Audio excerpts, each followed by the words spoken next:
इकबालिया committee जो शेख रशीद साहब के खिदमात को आवाम के सामने उजागर करने के लिए बनाई गई है। पिछले हफ्ता शहरी इस्तेकबालिया कमेटी की तरफ से एक मीटिंग ली गई थी। उस मीटिंग में तमाम हमारे ज़िम्मेदार हजरात मौजूद थे। उनकी मौजूदगी में शेख रशीद साहब का जश्न इस्तेकबालिया व अज़ीमुश्शान तकरीब एतराफ़ खिदमात ये मनाने का फ़ैसला किया गया। आज उसी के निस्बत से आज की प्रेस कॉन्फ्रेंस ली जा रही है। मैं सबसे पहले शहरी इस्तेकबालिया कमेटी के जानिब से आए हुए तमाम मीडिया का, तमाम चैनल वालों का इस्तकबाल करता हूं, इस उम्मीद के साथ कि आज की जो प्रेस कॉन्फ्रेंस है आप उसको आवाम के सामने अच्छे ढंग से लाएंगे। सबसे पहले मैं आप तमाम को ये एक प्रोग्राम जो हमारा तय हुआ है वो पेश करना चाहूँगा कि शेख रशीद साहब का 40 साला सियासी सफ़र जो 7 अक्टूबर से शुरू होने वाला है, तो हमने ये तय किया, शहरी इस्तेकबालिया कमेटी ने ये तय किया, चूँकि हमारे शहर में अलग अलग तबके के लोग रहते हैं, अलग अलग कारोबारी एतबार से बोलो या सोशल एक्टिविटी में बोलो या तालीमी एतबार से बोलो, अलग अलग शोबे के लोग रहते हैं। तो सभी को इस जश्न में हिस्सा मिलना चाहिए, सभी को इस जश्न में हिस्सा लेने का मौका मिलना चाहिए। इसलिए हम लोगों ने ये तय किया कि हमारा ये जो जश्न का प्रोग्राम है जो 1 दिन का था, लेकिन हमने इसको बढ़ाकर 7 दिन का किया है। वो तमाम 7 दिन में क्या क्या कैसे कैसे प्रोग्राम होने वाले हैं, आज हम उसकी तफसील तमाम लोग मिलकर आपके सामने पेश करेंगे। सबसे पहले मैं चाहूँगा कि आप लोग ये बात नोट कर लें कि भाई तारीख़ 7 अक्टूबर बरोज़ जुमा शाम 5 बजे से रात 10 बजे तक शेख रशीद साहब के सियासी सफ़र की तस्वीरी नुमाइश, ये पहला प्रोग्राम लिया जाएगा। इसका मुकाम होगा दगड़ू ऑयल मिल राष्ट्रवादी भवन के सामने। दूसरे रोज़ 8 अक्टूबर बरोज़ शनिचर बाद नमाज असर था मगरिब, शहर के तालीमी व बुज़ुर्ग सियासी शख्सियात, डॉक्टर्स, टीचर्स, इंजीनियर्स, वकला, बुनकर हजरात, बिजनेसमैन, ज़मीन के कारोबार से मुंसलिक अफराद की जानिब से शेख रशीद साहब को इस्तेकबालिया दिया जाएगा। ये इस्तेकबालिया का प्रोग्राम जो लोटस हॉल नौरंग कॉलोनी के पास में होगा। तीसरा जो प्रोग्राम होने वाला है 9 अक्टूबर बरोज़ इतवार दोपहर में 12 बजे, ये हमारे बरादरान वतन की जानिब से शेख रशीद साहब को इस्तेकबालिया का देने का प्रोग्राम तय हुआ है। और ये जो प्रोग्राम होगा ये मराठा दरबार मालेगांव कैंप रोड के ऊपर होने वाला है। उसके बाद 10 अक्टूबर को बरोज़ पीर के रोज़ दोपहर में 12 बजे शहर में जो फ़ुकरा है, मसाकीन है, माजूर है, ऐसे अफराद का एक प्रोग्राम होने वाला है। उस प्रोग्राम में जो भी ढंग से हम उनकी हेल्प और मदद कर सकते हैं वो प्रोग्राम उस दिन होने वाला है। उसका मुकाम रहेगा राष्ट्रवादी भवन आगरा रोड। उसके बाद 11 अक्टूबर बरोज़ मंगल सुबह में 10 बजे ख़वातीन की जानिब से शहर के जो सरकारी हॉस्पिटल है, जैसा हारून अंसारी हॉस्पिटल है, सिविल हॉस्पिटल है, यहाँ पर मरीज़ों में जो दाखिल है, हॉस्पिटल में दाखिल मरीज़ों के लिए फल फ्रूट की तकसीम का प्रोग्राम होने वाला है। उसके बाद 12 अक्टूबर बरोज़ बुध शाम में 7 से रात 10 बजे तक मालेगांव शहर के तमाम शोरा, फ़नकार, इनकी जानिब से इस्तेकबालिया मुशायरा बाएज़ाज़ शेख रशीद साहब मुनक़िद होने वाला है। इसका मुकाम रहेगा हबीब लॉन्स नौरंग कॉलोनी। उसके बाद 13 अक्टूबर बरोज़ जुमेरात दोपहर 3 बजे से 5 बजे तक ख़वातीन की जानिब से शेख रशीद साहब को इस्तेकबालिया देना तय हुआ है। उसका मुकाम रहेगा लोटस लॉन्स नौरंग कॉलोनी के पास। इस तरह से ये 7 दिन के प्रोग्राम और 8वां दिन का जो प्रोग्राम है हमारा अपना जो तय हुआ अंसार जमात खाने में 14 अक्टूबर बरोज़ जुमा शाम 7 से रात 10 बजे तक शहरी सतह पर अज़ीमुश्शान इस्तेकबालिया जलसे आम अंसार जमात खाना में मुनक़िद होने वाला है। इस तरह से शहरी इस्तेकबालिया कमेटी ने यह तय किया कि ये तमाम प्रोग्राम जो है आवाम के सामने लाना बहुत ज़रूरी है। उसी की वजह से उसी के मद्देनज़र हम यहाँ पर आज ये प्रेस कॉन्फ्रेंस ले रहे हैं। मैं चाहता हूँ कि हमारे शहरी इस्तिकबालिया कमेटी के तमाम मेंबरान अपने अपने तौर से भी इस बात को उजागर करें। इरफान भाई, शेख शकील बेग साहब ने एतराफ़ खिदमत के ताल्लुक़ से, शेख रशीद साहब की 40 साल एतराफ़ खिदमत के ताल्लुक़ से जो तफसीलात पेश की हैं एतराफ़ खिदमत कमेटी की जानिब से, इस कमेटी के बनाने के बाद कमेटी के लोगों ने एक दिन सिर्फ जलसे का तय किया था कि जलसे में शेख रशीद साहब की सियासी जो खिदमत है, समाजी खिदमत, अदबी खिदमत, उन पर मुकर्रिरीन अपने ख़यालात का इजहार करेंगे और उस एक दिन में इस मामले को ख़त्म कर लिया जाएगा। लेकिन जब शहरियान को मालूम हुआ तो शहर के अलग अलग तबके से, अलग अलग मैदान से, सियासी शोबे से, समाजी शोबे से, बुनकर हजरात, वकला हजरात, इन लोगों ने कमेटी के लोगों से रब्ता शुरू किया कि शेख रशीद साहब ने सभी समाज के लिए, सभी तबके के लिए, हर चीज़ के लिए अलग अलग उनकी मुसलसल जद्दोजहद है, इसलिए हमको भी उसका मौका देना चाहिए। अब चूँकि औरतों का भी मामला है, शेख रशीद साहब ने औरतों के भी ताल्लुक़ से बहुत कुछ किया है, तो इसलिए इस्तिकबालिया कमेटी ने इसको एक हफ्ता मनाने की सूरत में इसको तरतीब दिया ताकि शहर की जो तालीमी और बुज़ुर्ग शख्सियात हैं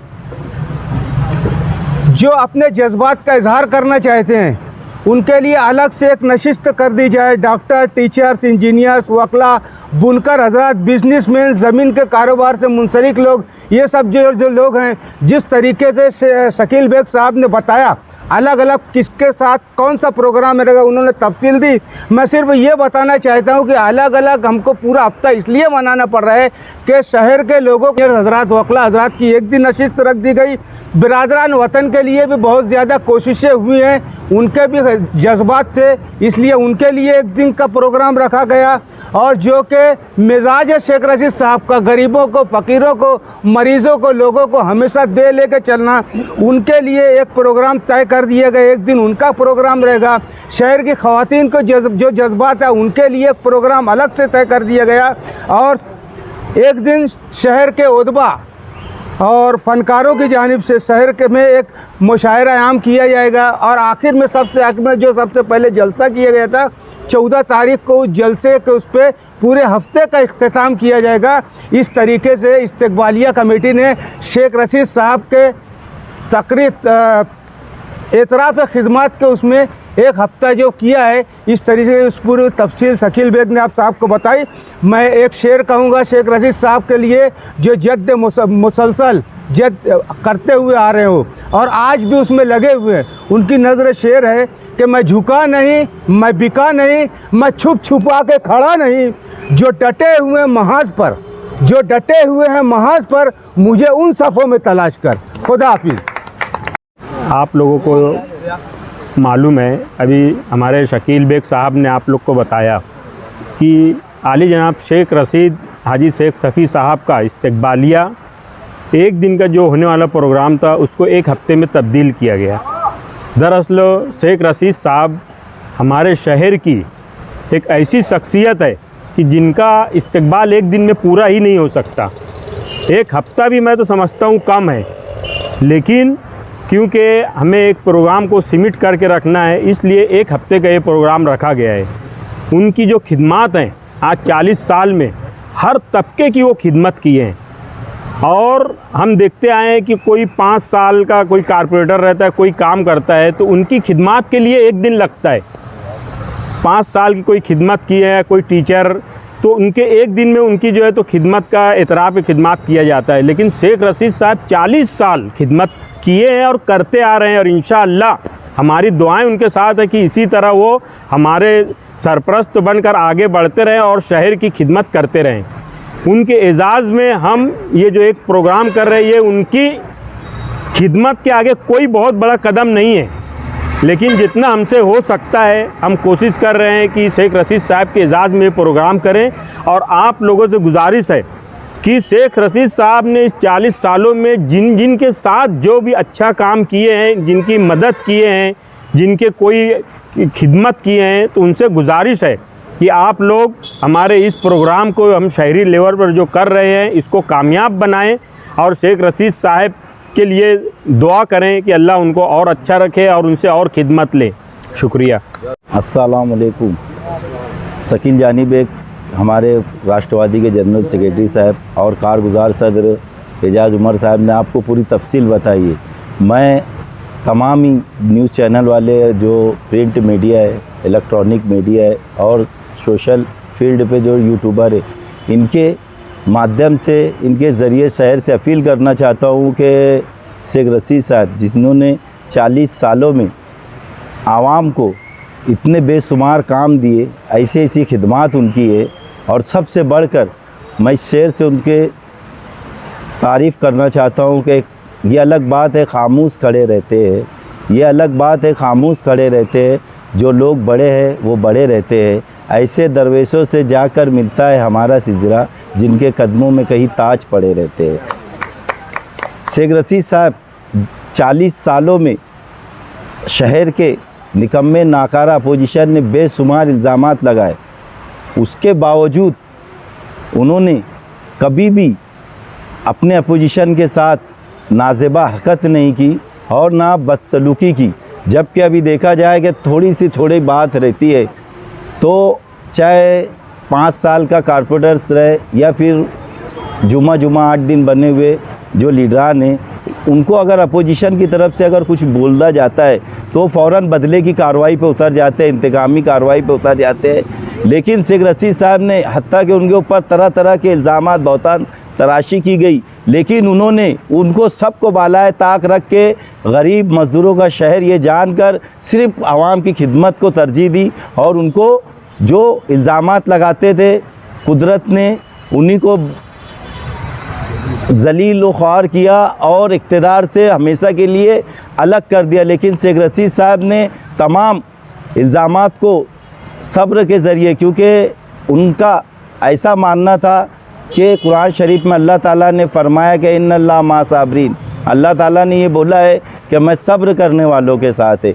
बस उसी पे अमल करते हुए अल्हम्दुलिल्लाह रशीद साहब ने 40 साल शहर के तमाम ही तबके, छोटे बड़े, तमाम ही मज़हब के मानने वाले, धर्म के मानने वाले, चाहे फिर वो नदी के उस पार है या इस पार है, बिना भेदभाव करके तमाम ही लोगों को एक साथ खड़े करके और शहर को तरक्की की राह पर ले जाने की भरपूर कोशिश की है। मैं अल्लाह ताला से दुआ करता हूँ, हमारी इस्तकबालिया कमेटी की जानिब से तमाम ही लोगों से गुजारिश करना चाहता हूँ कि जो हफ्ता भर शेख रशीद साहब के इस्तकबालिया में हम लोगों ने जो तय किया है, आवाम की फरमाइश पे 7 दिन हुआ, नहीं तो ये एक ही दिन का प्रोग्राम था। अलग अलग तबकों ने हमें ये रिक्वेस्ट की है, दरख्वास्त की कि भाई 15 दिन का प्रोग्राम रखना चाहिए था, लेकिन हम लोगों ने 7 दिन में उसको समेटने की कोशिश की। और आप लोगों से मैं यही गुजारिश करना चाहता हूँ कि तमाम ही लोग सियासत को बालाए ताक रख के, क्योंकि शेख रशीद साहब ने हर वो तबके का काम किया है, तो ऐसे तमाम ही लोगों से मैं गुजारिश करना चाहता हूँ कि आइए इस प्रोग्राम में और शेख रशीद साहब की जो इतराफ़ है, जो उन्होंने अपने तमाम ही लोगों के लिए जो खिदमत की है, जो अपना काम किया है, तो उनको हौसला अफजाई कीजिए। और हमारा इस्तकबालिया कमेटी से तरफ से मैं यही गुजारिश करना चाहता हूँ कि तमाम ज़िम्मेदार लोग ने जो प्रोग्राम तय किए, ज़ोर से बोलने का, जो प्रोग्राम आप तमाम लोगों के सामने रख दिया गया, 8 दिन का प्रोग्राम है। और ये 8 दिन का जो प्रोग्राम है, मैं शहर के तमाम लोगों से अपील करना चाहता हूँ, तमाम ज़िम्मेदारों से अपील करना चाहता हूँ कि इस प्रोग्राम को के साथ तारीख़ में और जो हक अर्थ जो सच्चाई है और उसको शहर के लोगों ने बताना चाहिए। शेख रशीद साहब ने वाकई में शहर भर में 40 साल में वो सारे काम किए जो शहर के तमाम लोगों के सामने है, जो ज़मीन पे दिखता भी है। और उसी के लिए हमारे अपने लोगों ने पूरे चार्ट के ज़रिए, शकील भाई ने, एजाज भाई ने, वकील साहब ने, रियाज भाई ने सारी बातें आप लोगों के सामने बता दी है, रख दी है बातें। तो मैं शहर के लोगों से आपके चैनलों के माध्यम से अपील करूँगा कि आप तमाम लोग इस प्रोग्राम को, यानी ऐसा कि शहर अब बोले यार सही हकदार को हक दिया गया है। बस ये इतनी मेरी अपनी अपील है। उनके लिए एक शेर ऐसा है, आप सभी ने बोले तो मैं भी एक शेर बोलना चाहता। कर गया वो काम तू जो औरों से नहीं हो सकता, नाम रोशन हो तेरा तारीख के औराग में। अस्सलाम वालेकुम। दारान ने आपके सामने शेख रशीद साहब का जो तारीख़ी एतराफ़ खिदमात का प्रोग्राम होने जा रहा है उसकी वजाहत की, उस पर रोशनी डाली और तमाम प्रोग्रामात किस तरीके से अंजाम पजीर होंगे और उनकी क्या नौइयत होगी उसको उजागर किया। शेख रशीद साहब, यकीन जानिए, जैसा रियाज़ अली और मेरे साथियों ने कहा कि बहुत झूठ की धूल उड़ाने की कोशिश हमारे शहर में होती है। बड़ी सतही सियासत कभी कभी देखने में मिलती है। जो काम करता है, जो शहर को कुछ देता है, उसे किसी न किसी तरीके से नज़रअंदाज करने की कोशिश की जाती है और काम करने वालों को हमेशा झूठ के पर्दों में डालने की नापाक और मज़मूम सियासी कोशिशें होती हैं। और इन कोशिशों के बीच में भी ज़िंदा रहना और अपनी शनाख्त बनाना शेख रशीद साहब का एक हादसा है। शेख रशीद साहब के लिए हम जो एतराफ़ खिदमात का 7 रोज़ा प्रोग्राम हमने तरतीब दिया इस्तकबालिया कमेटी ने, ये यकीन जानिए उनकी तमाम खिदमात का अहाता नहीं करता। उनकी तामीरी खिदमात जो है इस शहर के लिए, सियासी खिदमात जो है, समाजी खिदमात है, उन तमाम चीज़ों को उजागर करना और नई नस्ल तक उसे पहुँचाना, ताकि आने वाली नस्लों को भी पता चले और तारीख़ के औराक में भी ये तमाम बातें दर्ज की जाएँ कि दरअसल इस शहर को किसने क्या दिया और इस शहर से किसने क्या लिया। ये हिसाब बहुत ज़्यादा वाज़े करने के लिए हमने इस प्रोग्राम को रखा है कि हम एक हिसाब पेश करेंगे ताकि तारीख़ के पन्नों में वो मौजूद रहेगा कि इस शहर को सियासी तौर पर किसने क्या दिया, तामीरी तौर पर किसने क्या दिया और इस शहर से किसने क्या लिया। ज़ाहिर सी बात है, आने वाली नस्लों को पता चलना चाहिए और ये तमाम चीज़ों को उजागर करना वक्त का तकाज़ा है। शेख रशीद साहब, यकीन जानिए, वो हमारे इस कदम से खुश नहीं होंगे। उनको तारीफ़ पसंद नहीं है, ये उनका मिजाज है, मगर ज़ाहिर सी बात है हम उनको चाहने मानने वाले हैं। हम उनके, कहना चाहिए, काम को कदर की निगाह से देखते हैं। हम उनके सियासी कंसेप्ट और नज़रिए से इत्तेफाक रखते हैं और उसी सियासी कंसेप्ट और नज़रिए को आगे बढ़ाने का अहद करने के लिए हमने ये प्रोग्राम रखा है। इसलिए मैं आज हमारी इस्तकबालिया कमेटी की जानिब से आप लोगों ने इंतहाई शॉर्ट नोटिस पर, इंतहाई कलील वक्फे में अपनी हाज़िरी यहाँ पर दर्ज कराई। तमाम सहाफ़ी हज़रात, प्रिंट मीडिया, इलेक्ट्रॉनिक मीडिया का मैं शुक्रगुज़ार हूँ इस्तकबालिया कमेटी की जानिब से, और इस बात की उम्मीद रखता हूँ कि जिस तरीके से ये प्रोग्राम धीरे धीरे आगे बढ़ेगा, आप हमारे साथ इसी तरीके से सहाफ़ती ताउन जारी और सारी रखेंगे और हमारे प्रोग्राम का हकीकी चेहरा आवाम तक ले जाने में आप हमारी मदद करेंगे। इस बात की उम्मीद के साथ मैं आप लोगों का फिर से एक मरतबा शुक्रिया अदा करता हूँ। खुदा हाफिज़। अस्सलाम वालेकुम। इस्तकबालिया कमेटी के तमाम ही साथियों ने बता दी, लेकिन मैं इस प्रोग्राम के एक अहम मौजू के ऊपर भी रोशनी डालना चाहता हूँ कि अभी रियाज़ अली साहब ने जैसा बताया और हाफिज़ अली सदर साहब ने कि विपक्ष जो है तो शेख रशीद साहब की खिदमात को कभी न कभी नज़रअंदाज करने की नापाक कोशिश और साजिश हमेशा से रचती आती है। हिंदुस्तान के पहले शिक्षा मंत्री हज़रत मौलाना अबुल कलाम आज़ाद रहमतुल्लाह अलैह ने ये बात कही थी कि मुझे ऐसा लगता है, मुझे इस बात का डर है कि हिंदुस्तान से ये चीज़ कभी ख़त्म नहीं हो सकती कि मुसलमान अपने सच्चे और मुखलिस रहनुमा और लीडर के ताल्लुक़ से बदगुमानी अपने दिलों के अंदर पैदा करें। और आने वाली नस्ल, जाहिर बात है, विपक्ष का जो कीचड़ है, विपक्ष के जो इल्ज़ामात है, कहीं ना कहीं आने वाली नस्लों को ये बात नहीं मालूम होंगी। तो हम इस प्रोग्राम के मकसद से ये चाहते हैं कि आने वाली नस्ल तक के भी ये पैगाम पहुँचे कि हमारे शहर के अंदर एक माँ ने ऐसे भी बेटे को जन्म दिया था जिसने शहर की तारीख के अंदर, शहर के विकास के अंदर उसका एक बहुत बड़ा योगदान और बलिदान है। नदीम काशिफ ने कहा था, हम ही कुएं खोदते फिरेंगे, हम ही पे पानी हराम होगा, हमें ही कातिल कहेंगी दुनिया, हमारा ही कत्लेआम होगा। अगर यही जहनियत रही तो मुझे डर है कि अगली सदी में ना कोई अब्दुल हमीद होगा ना कोई अब्दुल कलाम होगा। तो हम ये चाहते हैं कि अगली सदी के अंदर भी शहर की माए शेख रशीद जैसा लीडर अपनी गोद के अंदर पैदा करे और आने वाली नस्लों के लिए एक रहबर और एक मसीहा बन करके, ताकि आने वाली नस्लों को हम बताएं कि शहर के एक सियासतदान का शहर की तामीर और तरक्की के अंदर कितना बड़ा योगदान और कितना बड़ा बलिदान है। इस प्रोग्राम का एक मकसद ये भी है। शुक्रिया। मालेगांव मुस्तफ़ा भंगार बाज़ार डायमंड कारपेट होलसेल रेट में कारपेट दिया जाता है। हर किस्म का यहाँ पर कारपेट दिया जाता है। हमारा पता याद रखें, मालेगांव मुस्तफ़ा भंगार बाज़ार डायमंड कारपेट होलसेल रेट में दिया जाता है।